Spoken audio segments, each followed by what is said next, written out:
It's Midday and you're welcome to Joy News today. In this hour,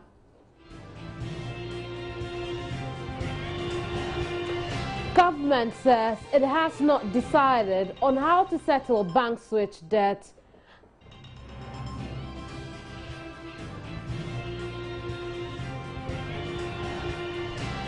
Ghana Medical Association gives Ministry of Health 1 week to improve their conditions of service or they resign en masse. Senior citizens in Kumasi go on demonstration to protest prevailing economic hardships. We'll bring you the very latest from the ground. My name is Emmanuel Emmanuel. More of these stories over the next hour. Don't go away.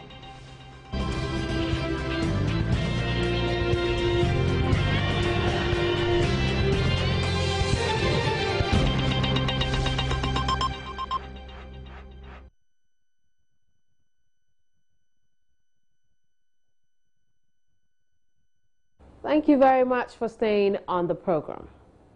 Now, in our first story, days after residents of Old Fadama were evicted from their homes in the demolition exercise carried out by the Accra Metropolitan Assembly, scores of residents have since packed the remaining of their belongings and headed for their hometowns in the north. Several residents affected by the demolition exercise have also been left stranded at the Accra Tamale lorry station. Some of them spoke to Joy News and insisted city authorities didn't treat them fairly. How the crowd, like yesterday you are around, people are suffering, people are so stranded for about how the disaster is so disastrous. You know, see our cargoes. Yesterday we load about 10 trucks for the peoples. They are all suffering. And we want to appeal for the government. He's supposed to listen to ours and listen to our market and our brothers and our sisters so that we will appeal to him that we are begging him to stop all that things in Agbogbolishi.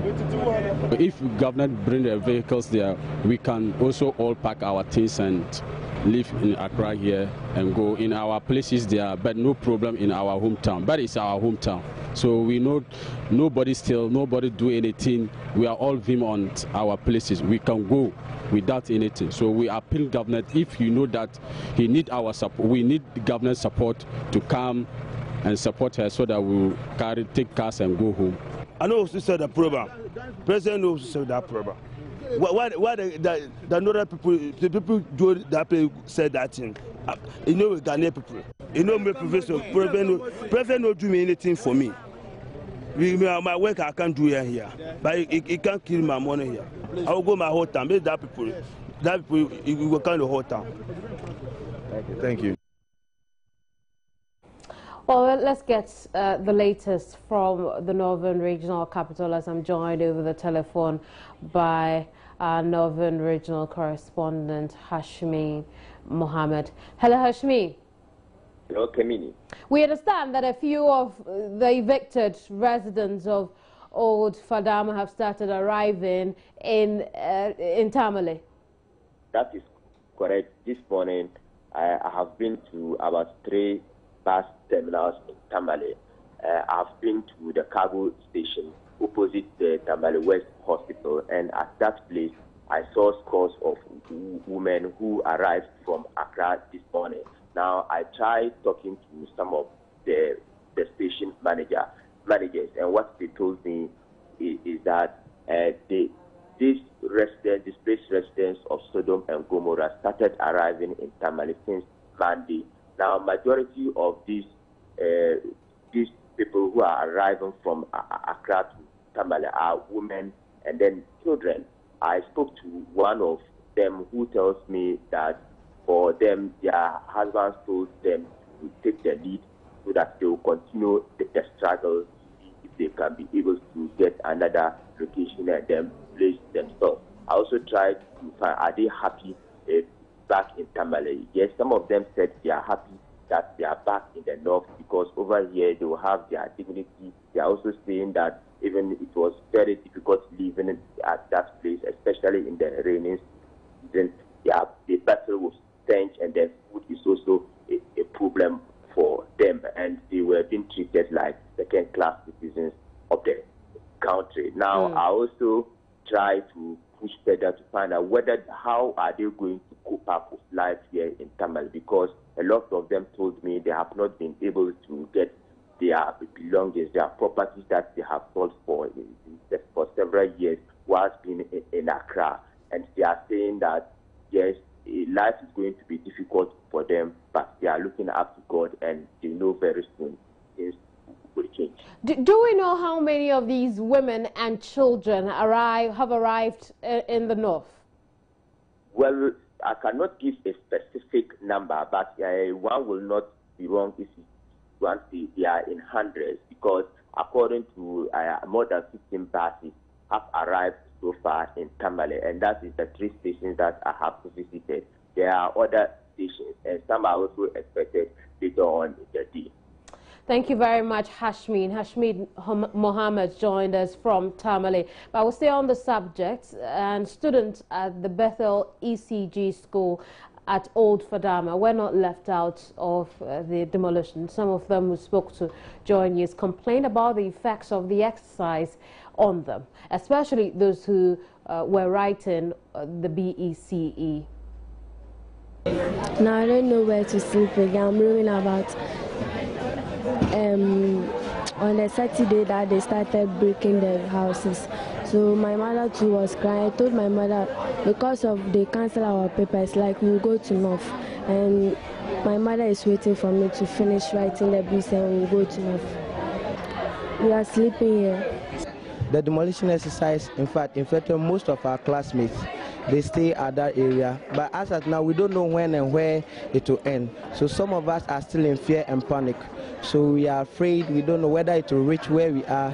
And already some of our friends got affected, so it really affects. So we are wondering, we are thinking about them, and then we are preparing. So we don't know how they are faring, we don't know what they are doing. So we are just disturbed. We don't know whether we can get them back so that we'll get ourselves together and do something. Thank you.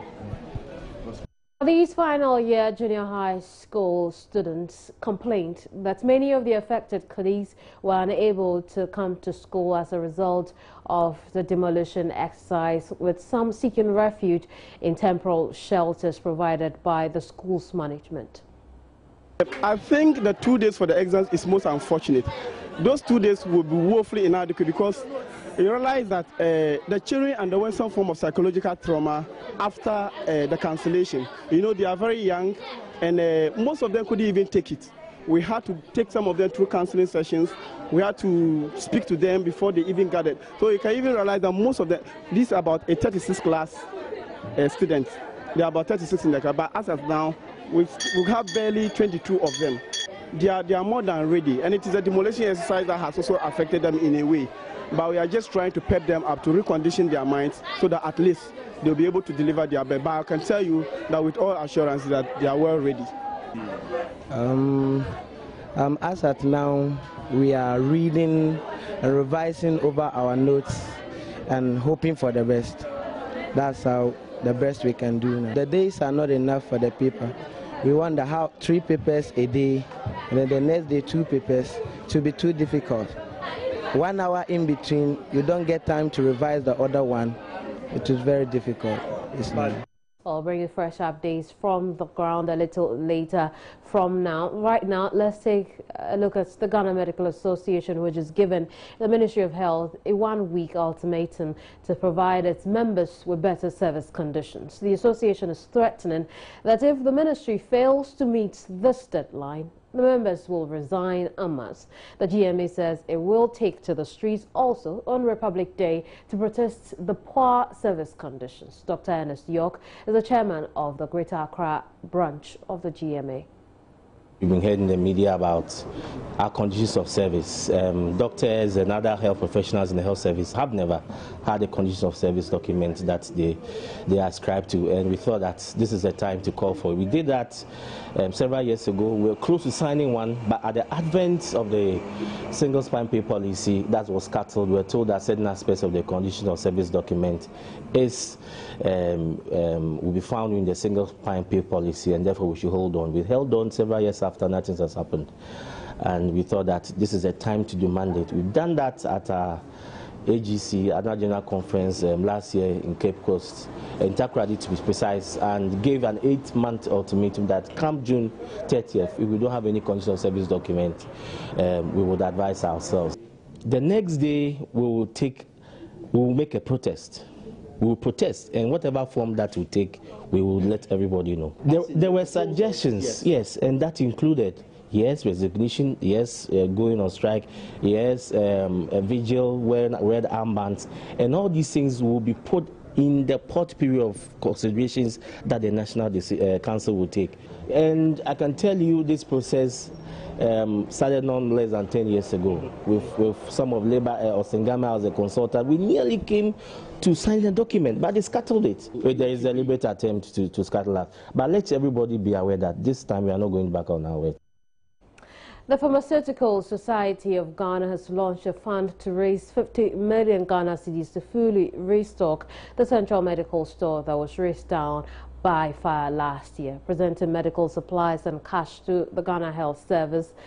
President of the Pharmaceutical Society of Ghana, James Ohemenche, announced some collaborative efforts they have embarked on.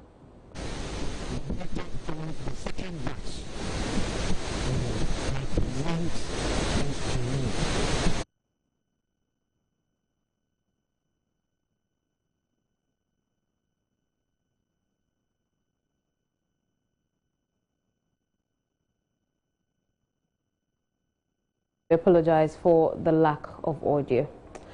Now, the Prison Service Council is appealing to every Ghanaian to donate a cedi towards improving conditions at the country's prisons. Chairman of the service, Reverend Steve Wingham, says a major fundraising ceremony dubbed the Efiase Project will be launched next week to seek financial support from all to bring relief to the prisons. Multimedia Group Limited is partnering the Prison Service Council to embark on this project.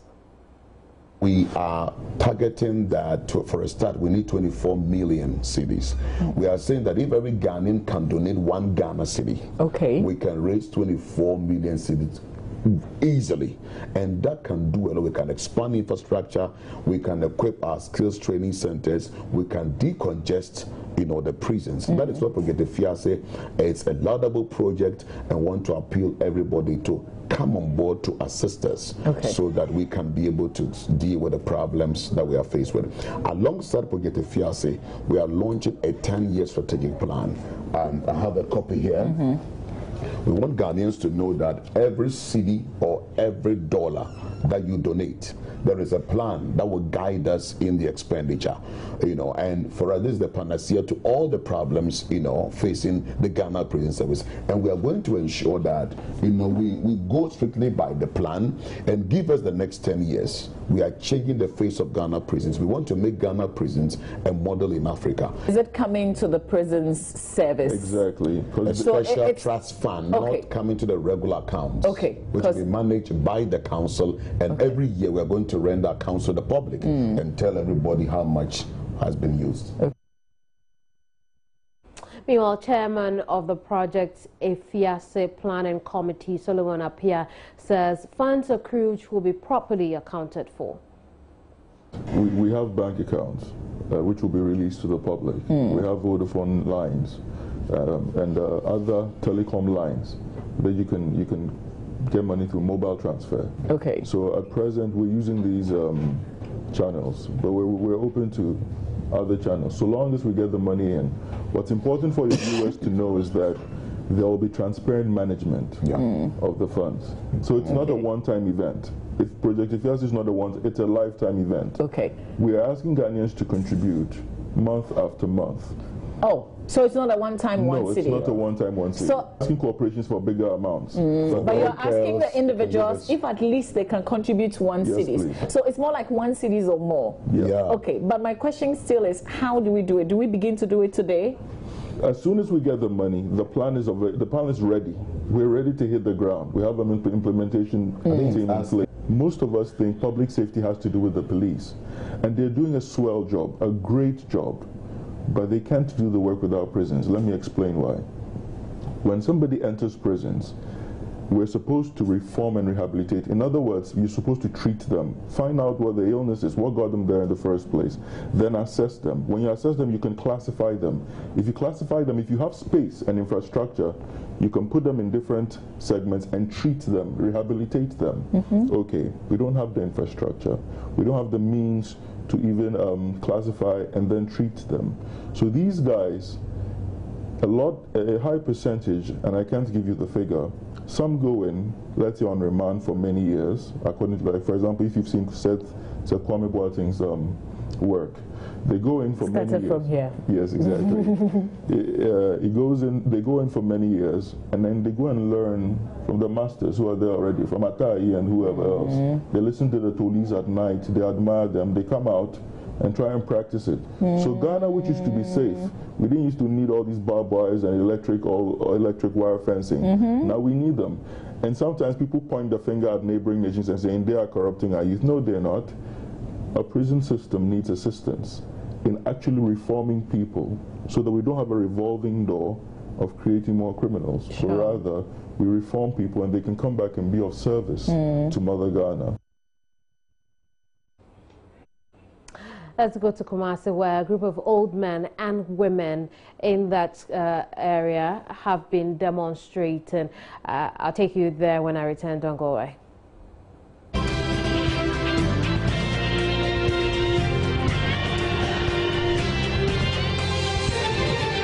Now we can go to Kumasi, where a group of old men and women describing themselves as senior citizens are demonstrating in the Garden City. The senior citizens are upbeat about the prevailing economic hardships and the unending power crisis. Erastus Asari Donko, our regional correspondent, spoke earlier to leader of the group, Ifia Primo.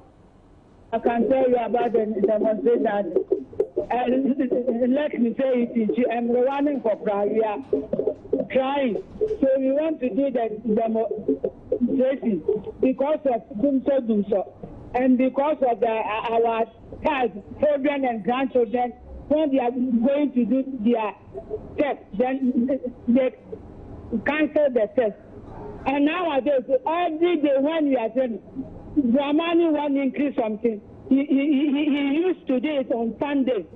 Sunday, because everybody is going to church, or everybody is in the house. He won't consult anybody. Then nowadays we can't pay lorry fare. Lorry fare has been increased. That's why when we started, we are 5. Mame Sewa, Auntie Bremo, Efie Sapo, Ata, Mr. Boating. Then we start down to plan for this demonstration. What do you want government to do? We want government to listen our problem, because this person is killing us. And the God has accepted. When last time the disaster done in Accra, we haven't had this thing before, fire and water. But this thing has come. So the Dramani must change his or her mind. He and the cabinet, ministers, and MPs, everybody, Mrs. Lordina, and everybody should think of us, because we are dying in Ghana. My name is Apia Mpremo. Youth have done their own before. Teachers have done it.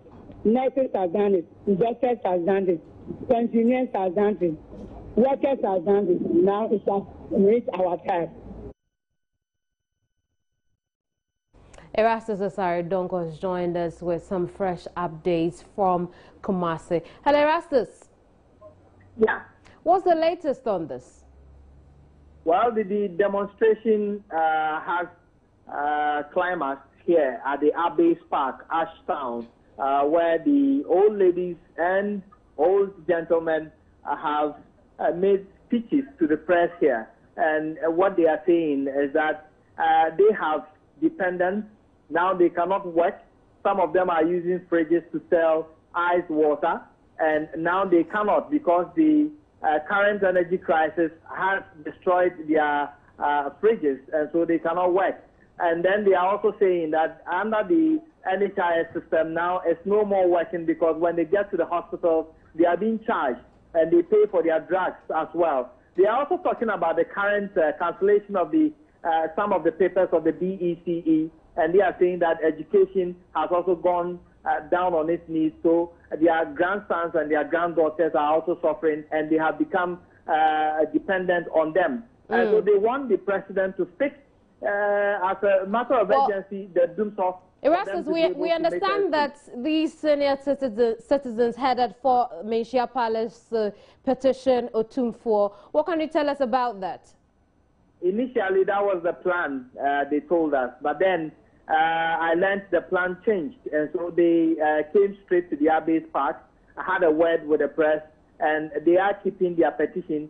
They are saying that at an appropriate time, they will serve the original minister, Otumfuo, and the Kumasi mayor with copies of their petition. So what are they going to do now? Well, currently they are here. They are sitting down. They are singing some old dirges, and they are also chatting with the press as well, and they are taking photos of themselves. So that is what they are doing now. They say they are going to hang out here for some time before they move to their various houses. Thank you very much, Erastus, with those updates. Erastus Asaridonko joined us from the Ashanti Regional Capital, Kumasi. Now, back here in the national capital, local governance expert George Shea Bafo says Ghana's current decentralized system is being threatened by the manipulations of the central government. He says the deliberate move by government not to secure parliamentary approval to extend the tenure of office for district assemblies, thereby making MMDCEs operate without checks, is compromising accountability at the local level.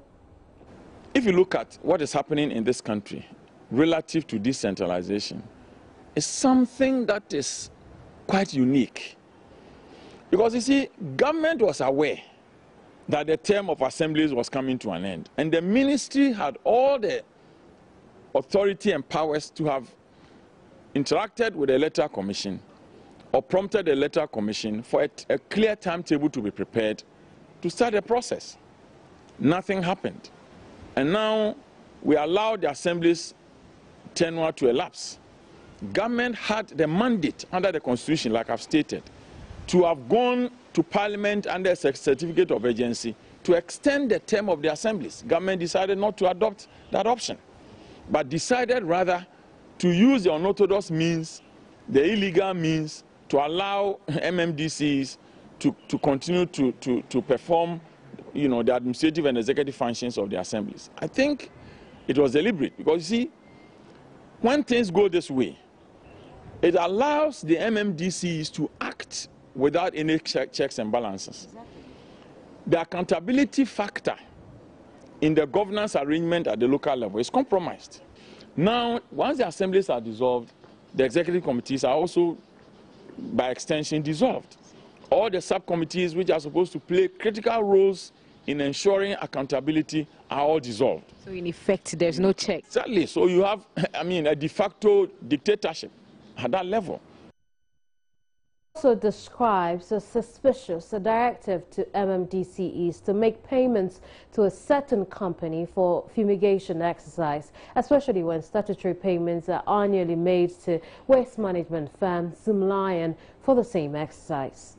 As I speak, there's a fiat to MMDCs to make effect such payment to a company, I think 15,000, to undertake fumigation in all the 216 MMDs in this country. Meanwhile, every quarter of the year, some amount of money is deducted from the Disassembly Common Fund as sourced by central government, paid to Zoomlion to undertake the same activity. And these activities are not undertaken. But because of political convenience, government has the guts to ask MMDCs to pay some more money to some other company to undertake the same fumigation. If the assemblies were there, perhaps the ball game would have been different. The Minister for Gender and Social Protection, Anayo Litha, is distributing relief items to victims of the Keta tidal waves. I'm joined over the telephone by our regional correspondent, Ivy Setoji, from the Volta region. Hello, Ivy. Hello. good afternoon. Good afternoon to you. Now, what are these items that are being distributed? Some of the items are bags of rice, bags of sugar, Milo, milk, and other items. Also, blankets, mattresses to the victims of flood and tidal waves. Right now, the minister and her deputy, De La Soa, they are the health insurance office at the municipal assembly to help the elderly register those above 60, from 60 and above, to register free. That's 500 of the elderly to register free of charge for the NHS, and also to ensure that they will be giving them a card so that if they bought a car or they are going somewhere, they will not charge them, or they only charge 50% of the fare. And from here, he's going on a tour to the affected communities in the municipality to see the essence of damage. That is what she's here to do. Now, this card that will be given to the aged, is it for any form of public transport or just the MMT buses? It's also for all the public transport and also the buses and any other public transport. So that's the card they are going to give them, apart from registering them for the National Health Insurance. Well, now what have the residents been saying in reaction to the minister's visit? Well, the residents are actually happy for this because most of them said they don't have money to register. Those who have children, their children wouldn't register because they don't have the means. And so with this, they are very, very happy. At least their parents, the elderly, can register for free and also go to or buy a car for free or free of charge. So the residents are really, really happy. As we talk now, the minister is talking. Nana Hoye later is talking. If we can also listen to her. You will not do in the queue. When you go to hospital, you will not queue. When you even go to transport station, you will not queue. So very soon, within a month or two, we will come back like how we are here and come and register all of you. This is the social democratic government that the NDC government is talking about. That we are coming down to support our elderly people, because we are saying that you have done a lot of work. You have partnered to develop Ghana. So now that you are elderly, Ghana will also partner to make your life comfortable. So that is the Minister for Gender talking to the elderly. Ivy, thank you very much for the report. Ivy Setoji joined us from the Volta region, where Gender Minister Nanaoye Letha has been presenting relief items to victims of the Keta tidal waves. There's more to come here. Well, thank you very much for staying here on News Today. Now, in some business stories, we start off from the Finance Ministry, and that ministry says it's yet to take a decision on how to settle the controversial debt to IT firm BankSwitch. In a statement Tuesday evening, the Finance Ministry explained that Cabinet is yet to approve proposals on the best way to settle the debt. Statement was issued last night, and says Tuesday, 23rd of June 2015, the attention of the Ministry of Finance has been drawn to media reports and Government of Ghana having concluded a contract with BankSwitch Ghana Limited. Number two, the Ministry wishes to emphatically state that this information is not true. And the third part says, after the Permanent Court of Arbitration's ruling against Ghana, which awarded a cost of 197 million Ghana cedis, cost of an illegal cost of $4.5 million against government engaged BankSwitch Ghana Limited to seek ways which will be beneficial to government to pay the judgment debt. Now, it goes on to say that the government team made up of officials from the Attorney General's Department, the Ministry of Finance, and the Ghana Revenue Authority have been holding meetings to negotiate this settlement. And the committee has come out with proposals which are yet to be approved by Cabinet. And it finally says government will take a decision which will be beneficial to the country while respecting the rule of law. Now, this contradicts two things we have heard. First, what Dr. Akutuo said, and and what Dr. Ekosua-Gabra himself has also been doing. Let's start off with Dr. Akotose. How is this different, or how does this contradict what he's told us? Well, unless he has anything else to counter this claim by the Ministry of Finance, it suggests that his statement was incorrect. Now, he mentioned that we had gone ahead to sign a contract. Yeah. Give us an understanding of that. Well, what I have seen is a draft contract from the 3rd of December 2014, which was essentially awarding a contract to BankSwitch to handle up to 0.35% of all FOB values on imports in Ghana for 5 years. Now, that supposedly was part of the deal to settle the judgment debt. Mm-hmm. So instead of paying interest on the payment, the deal was that, okay, well, we're not going to pay just this judgment debt, but we're going to give these guys some work to do, mm-hmm. so that we didn't end up paying them monies for work not done. Okay, this is the reasoning behind that. Well, Dr. Akotose, Chairman of the Parliament Select Committee on Finance, says the statement only corroborates what the government, what he said about the government having a contract with BankSwitch. It is not true. There's a letter signed by Ms. Monacote, and payments have been made. At least one payment has been made. It cannot be the case. So what do we make of... You're talking about the BankSwitch. What do we make of this latest development? Because then, if no contract... I'm not in Ghana, and I'm in London right now. But are you saying the Finance Ministry is saying that they have not paid BankSwitch as part of the new negotiated settlement? Well, the statement says that no decision has been reached. The proposals on how to settle this debt is still at the cabinet level. It is not true. I mean, the proposal, a letter has been written signed by Mrs. Monacote, and the payment has been made to BankSwitch on that particular new arrangement. And you can call BankSwitch to find out whether or not they have received. Maybe what the ministry is saying is that in terms of the new contract for 5 years, they have not gone past cabinet, but not with respect to the payment. There are two components of that agreement, financial inducement and the contract. That financial inducement has been partially fulfilled, but the contract has not. Maybe that's what they mean. So let's get clarification from them. But if they say that they have not satisfied part of the new agreement, that would be not true. Okay, so with this development, what do you then make of the Trade Minister's position on this? I've always maintained that the Trade Ministry's position is not tenable. That's my position. In fact, I'm even told that the statement that has come out is suggesting that Cabinet has not taken the final decision on the contractual arrangement with BankSwitch. That is why I was surprised that the Trade Minister would have written that letter, because a payment has been made to BankSwitch to satisfy part of the new agreement. And get this, the new agreement is of two components.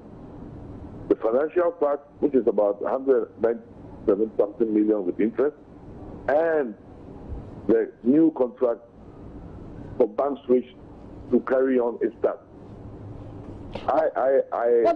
That new contract is what the Finance Ministry is saying it hasn't signed with BankSwitch. Yeah.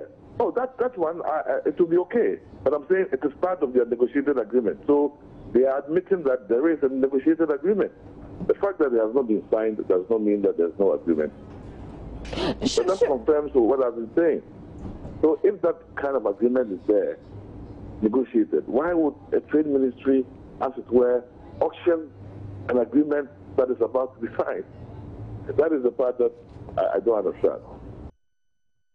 Former Finance Minister Yaosafo Mafo and some financial analysts are calling for sanctions for managers of the country's finances and the economy at large. The analysts maintain for Ghana to improve its fiscal performance, people must be made to account for their tenure in office and must be sanctioned if they failed to manage the economy effectively and efficiently.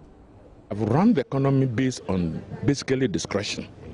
The few rules we have, like Bank of Ghana Act 612 of 2002, which I spearheaded, has no sanctions.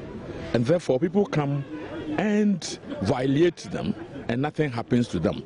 We need to have sanctions to these things. If we have an appropriation act and set limit to expenditure, then for heaven's sake, whoever breaks the limit, that very good reason must suffer for it. And people should begin to lose their jobs because they have violated our own fiscal policies. You have the governor. The governor of the Bank of Ghana is the one who is responsible for monetary policy. So if the governor is monetizing or financing the deficit of the ruling party or the ruling government, then I'm saying that if there's somebody to be sanctioned, then the governor is the one who has to be sanctioned. That's it for the business segment. There's more ahead. Do stay. Thank you very much for staying on the program. Some affected residents of Old Fadama some affected residents of the Old Fadama demolition are living under deplorable conditions.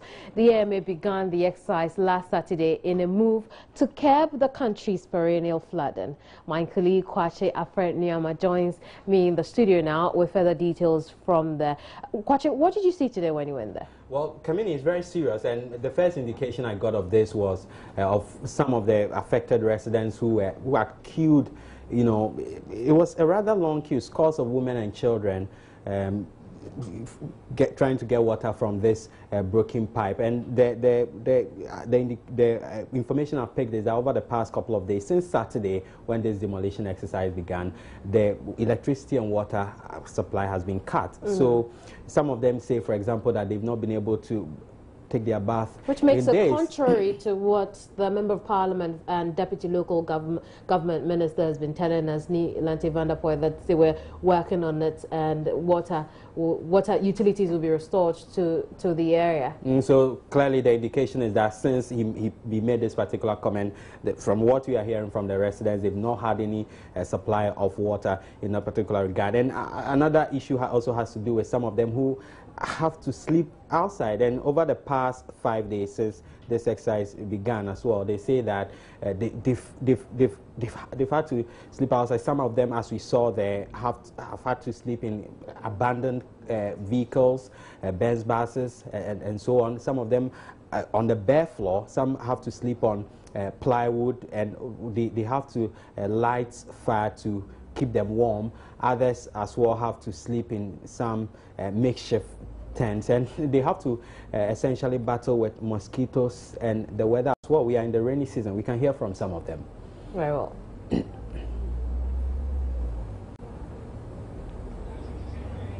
Also, so those are some of the residents. This one seems to, well, she is breastfeeding her baby. And it seems a very dire situation you've painted for us today. Why are they insisting on staying there? Even though we know that the AMA has made arrangements with the Metro Mass Transit to transport them to whichever part of the country they came from, most of them we know are from the northern region, the northern part of the country essentially. What they are saying is that if they go there, there'll be no source of livelihood for them. A lot of them are either head porters, what we call kayayes, or scrap dealers. In fact, many of them are scrap dealers. They have no jobs up north. That's a main reason why a lot of them relocated to Accra, and so they would rather live under these deplorable conditions than go back and have no source of livelihood at all. And one other thing, the Accra mayor was there today talking about arrangements to transport these people to their hometowns. He says that they are making, in terms of financial arrangements to transport them. He's not sure what the exact figure is, but he quotes a figure in the region of 300 Ghana cedis for any affected resident who is willing to go back to his or her home region. Now let's listen to those residents you spoke with. We'll come back to the issue with the Accra mayor. Okay, and they sleep. So here we are bedding. This is our bed. We sleep here. We are eating here. We are making fasting. So we break our fast here, and then we are eating here. So we sit here at late hour. Then if somebody wants a bed, then go and sleep here and use this to cover himself. That's it. So you erected these tents? You erected these tents? Yeah, we just do the paper. You're sleeping here? Yes, sure.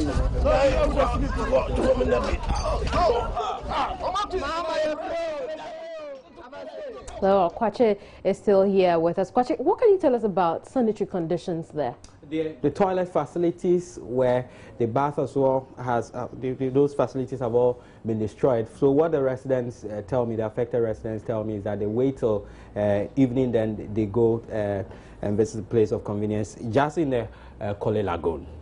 We're looking at another health condition there. And from my interaction with these people over the past few days, it is clear that they are not willing to go. What they are saying and what they are telling us is that once the AMA leaves the site after the demolition exercise, they will rebuild. And some of them have already started rebuilding, putting up these makeshift structures and all that. Interesting. Thank you very much, Kwache. Kwache Alfred Nyama joined us with details from Old Fadama after he visited there earlier today. Well, thank you very much for staying on the program. Modex filling station at Kotobabi in Accra has caught fire. It's the second fuel station to be up in flames this month in Accra. My colleague Beatrice Edu has been speaking to residents, and they have been voicing some concerns on the siting of the particular fuel station. Actually, I was standing in my house, which is just here, this house. So I saw the fire coming out of the tanker. I think it was a gas tanker. One of the guys there rushed with the extinguisher and then started putting out the fire. Meanwhile, everybody was running away. So what we were thinking is, what if there was nothing like, these people there? Because people were running. So we were thinking, like, is this another circle disaster that's going to happen? And we were all afraid. And one thing too that we are concerned about is where this filling station is and our house and schools and things around. We're always concerned. You see, so we beg the government to do something about it because it's very, very serious. I was in my house, and my house is just like 50 meters, less than even 50 meters to the place, and I was seeing this happening. If you say government should do something about it, what exactly? What exactly is like, maybe they should check. Maybe we don't think this thing should be here at the first place. We don't think the petrol station should be close to people's houses and schools and all that. It's so dangerous. So we want the government to come in and do something about it because it's our lives. Me, I was very terrified when I came out and saw it. I was very, very terrified. The authorities of Grace Modern Christchurch is also sited close to the filling station have been speaking to Beatrice. They should close the filling station. This is owned by a woman, and I think she doesn't mind about the children here. She is not concerned about the children. Here we have, maybe the children can grow to become a president, a journalist. I suggest they should close because this school, I heard that it was here 25 years before this came. I even witnessed it. So my suggestion is they should close, that government should come in and they should close it. Now, government says it has not decided on how to settle the bank switch debt, contrary to the trade minister's comments earlier this week. I'll tell you more about that when I return. Don't go away.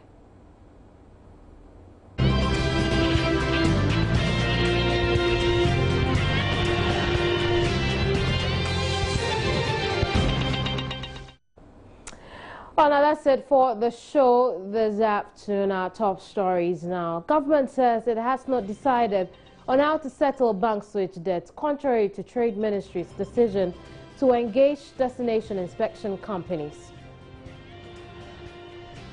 Ghana Medical Association gives Ministry of Health 1 week to improve on their conditions of service or they resign en masse. Senior citizens in Kumasi on a demonstration to protest prevailing economic hardships and an ending power crisis. Well, thank you very much for staying here. My name is Kamini Nyamani. I'm going to enjoy the rest of our programs.